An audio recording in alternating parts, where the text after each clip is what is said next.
Today's question is, Anthony, is it always better to do exercises faster?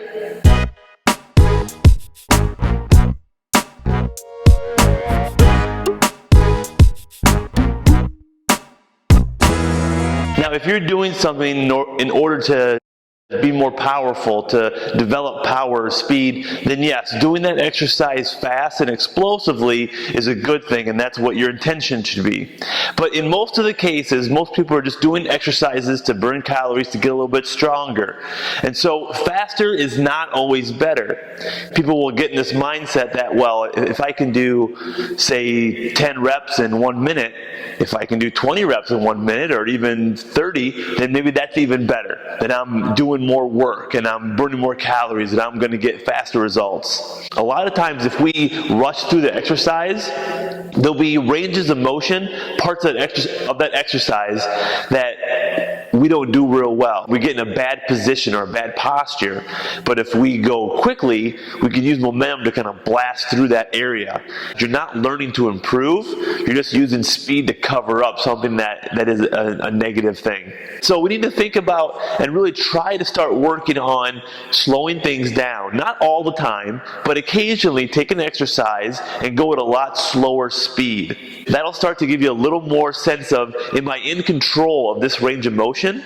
Can I actually do this well? And if there are areas where maybe you can't hold a good position because of some weakness or maybe lack of range of motion in a certain joint or area of your body, when you go slow, those will show up. And now you'll see, I need to work on these issues or these certain areas of my fitness, of my body, of my training. And one way we like to do this is to go real slow on an exercise and make it into a 5 count.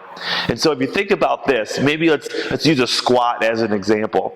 When you start in a standing position, go down, and on the way down, take about 4 to 5 seconds to smoothly go all the way to the bottom position. Then come slow all the way back up. Another way you could do it is to go slow on the way down, and then at that bottom position, just hold it. And then give a good 3 or a good 5 count in that bottom position, and then you can come up a little bit faster. That'll really develop some strength in every single area and every single piece or range of motion of that exercise. Occasionally go a little bit slower and really start to have your body think about, where am I at, what am I doing, what am I feeling? Because it's not just about speed and calories, it's about quality, it's about learning and teaching your body to do things the right way.